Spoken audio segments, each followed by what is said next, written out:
Well, all this month on Property Tribes, we are inviting you to get into the property groove for 2017.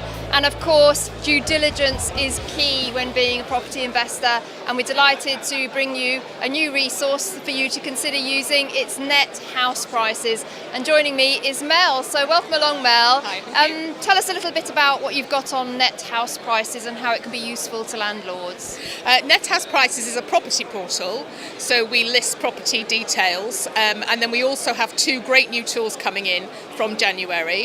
One is a valuation tool, so landlords can check if they are asking the right amount of rental, and also on our houses that are for sale, all the properties that are listed on our site, we're adding in details of potential yields and potential rentals.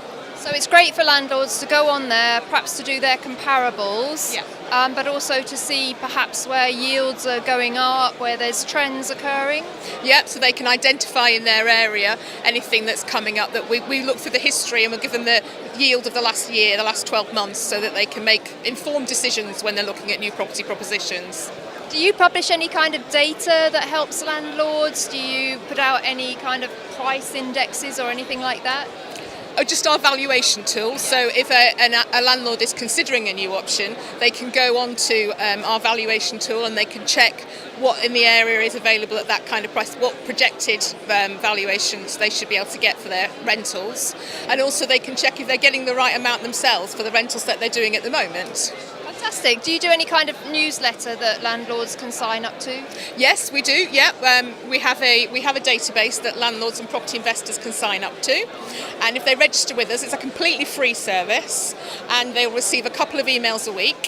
One is a property news, so anything that we think is in the media that they'll be interested to them, and the other one is property investment opportunities throughout the UK, and also if they wanted to just home in on a postcode area that they were particularly interested in, then we can just home it down to match what they're looking for. Fantastic. I think, one thing that's so important about house prices and comparables is that it's the most up-to-date information. If there's any kind of lag, it can start to be a little bit inaccurate. So how up-to-date is the data on your site? We take fees onto our site daily, so overnight our information is updated. So it's always the most up-to-date information that's available. Sold house prices come through monthly directly from the land registry, so it's all as up-to-date as it can possibly be. So Mel, how old is your site? How long have you been going? We've been trading for 12 years now. We started in 2004, and we were the first online portal to publish sold house prices in the UK. Fantastic. So any other tips for landlords for getting the most out of your site? Make sure that you register. As I say, it's completely free. You get all the up-to-date information that you need. Check through our valuation on anything that you're considering so that you've got a full data and it'll help with your due diligence before you make any decisions. Well, that's fantastic. So that's a very useful resource for landlords to add to their due diligence toolbox. It's NetHousePrices, and thank you to Mel for joining me. Thank you.